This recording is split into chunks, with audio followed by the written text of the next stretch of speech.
In 2008, I was hired by a software company to sell project management software, and the initial strategy and direction that was given to me was to prospect and sell at the C-level, primarily reaching out to CFOs. And while I had sales experience at that point, reaching out directly to the C-level was kind of new to me. So to try to get some tips on what best to do, I bought this book, Selling to Big Companies by Jill Conrath. By the way, if you haven't read this book, I highly recommend it. It is one of the better sales tips, sales training books that I've read. And this book really helped me to have more clarity around what best to do when reaching out to executives. And at the same time that I was in this role and reading this book, I was also fairly active socially, going out a few nights a week with friends. And as I was reading this book and having more clarity around the dynamics of interacting with executives, I started to see parallels between the executives I was prospecting to and the women that I was trying to meet and interact with when I was out socially. And believe it or not, I actually started to take some of the tactics and tips from the book and convert them from sales to the world of dating and trying to meet new people. And in this video, I actually want to do the exact opposite, and that is look at the dating world as an external example to simplify what we're looking at, to then have more clarity on changes we can make and things to avoid in our world in terms of sales.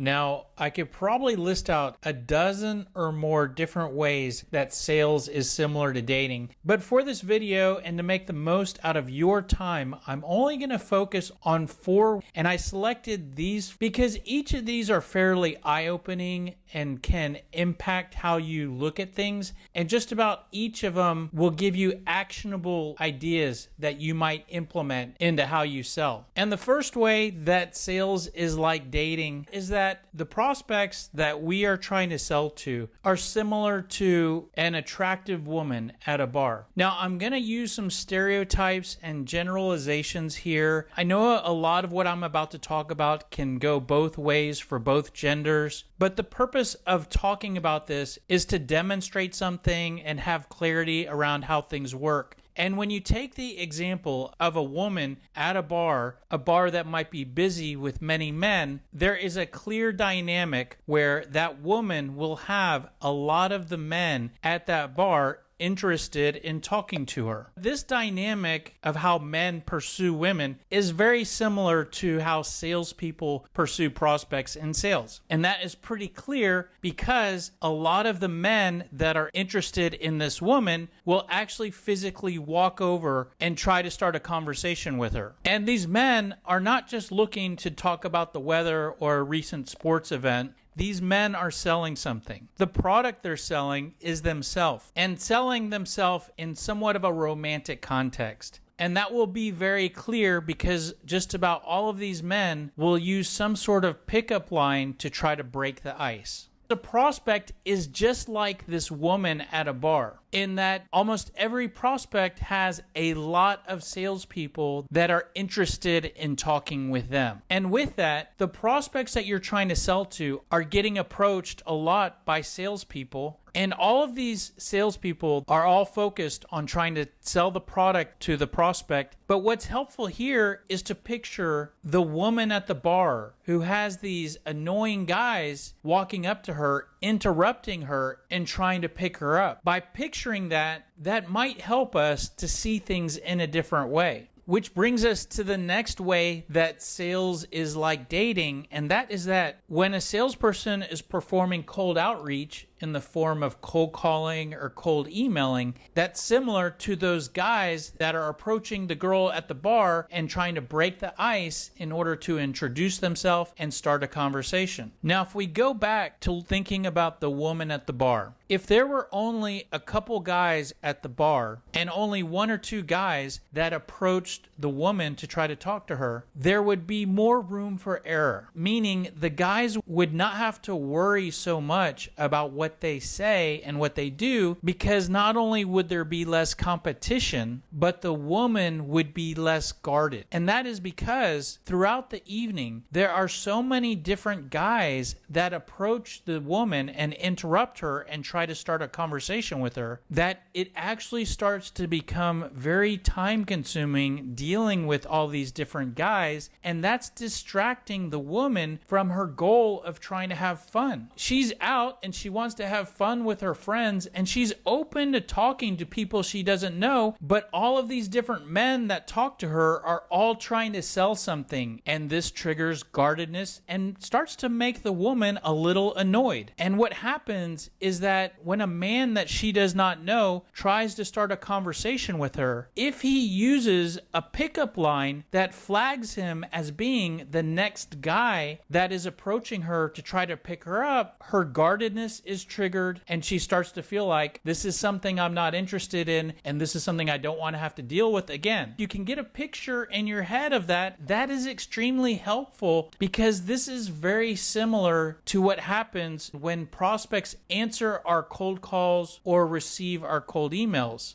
Now, in the same way, if you were the only salesperson reaching out to that prospect, you would not have to worry so much about what you say and what you do. But because you're not, and you're part of this large noise of their phone ringing a lot every day and emails constantly coming in, they are getting bombarded. So when they receive your email or end up on the phone with you, they've already had to deal with a lot of approaches from other salespeople. The absolute worst thing you could do is say something or do something that flags you as being the next salesperson who's reaching out to them to try to sell something. Now, since you are a salesperson who is trying to sell something, you might think to yourself, well, that is what I am. What can I do to not sound like that? We answer that question in a lot of our other videos, so I'm not going to get into that in this video. I'll actually put a link in the description to our sales methodology called the Smart Sales System, which is our full sales training program, and it is completely designed to drastically minimize how much you sound like a salesperson who's trying to sell something. And the next way that sales is like dating is that dating also uses a sales process. And if the first two did not really open your eyes or change how you think about things, I guarantee this third way you will find very interesting. So in the Smart Sales System, we break the sales process down to 4 main steps. We can actually align these 4 steps to the steps that usually take place when pursuing and dating someone. And that is that we can change the second step, which is the step we refer to as the conversation, which usually takes the format of an appointment or meeting. In the dating world, that would be the equivalent of going out on a date with someone. And then in the sales world, you usually progress to the explanation step, which is a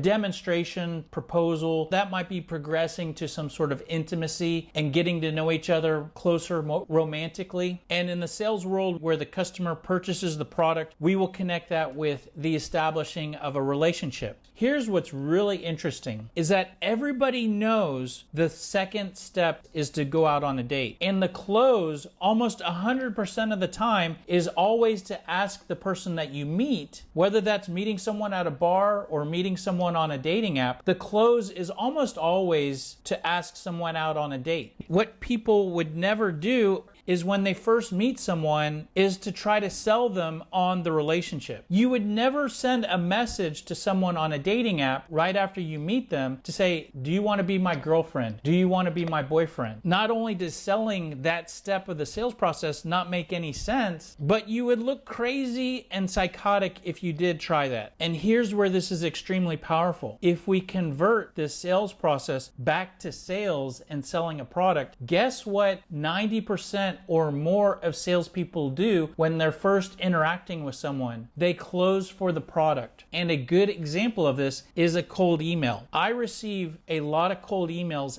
every day from salespeople who are trying to sell something. And 90% or more of these salespeople and these emails are selling the product, even knowing they cannot take the order over the email. Let's say that a salesperson that sells website design services sends me a cold email. They might say something like this: Hi, Michael. I'm with Websites Redesigned. We provide web design, pay-per-click advertising, SEO. Are you looking to redesign your website? Not only does this flag the salesperson as a salesperson who's trying to sell something, but look at this. This email message is actually the salesperson focusing on the last step of the sales process. This would be the equivalent of someone in the dating world sending a message on a dating app saying, "This is who I am. Do you want to be my girlfriend?" Or meeting someone at a bar and introducing yourself, having a brief conversation and saying, "Do you want to be my girlfriend?" When looking at that in the dating context, you can see how ridiculous this is. And this is what 90% of salespeople that do cold outreach are doing. And what those salespeople need to do instead is do what the majority of people do in the dating world, which is ask the other person out on a date in terms of selling the meeting and setting the appointment. And the fourth way that sales is like dating is that you should try to avoid being all about me when you're meeting with sales prospects. And we actually talk about this a lot in many of our other videos, but the exercise of comparing sales to dating actually makes it much easier to see what being all about me looks like and why this is so bad. Try to picture a first date where someone only talks about stuff that he is interested in. He spends the whole date talking about his love for fishing, stories from his college days,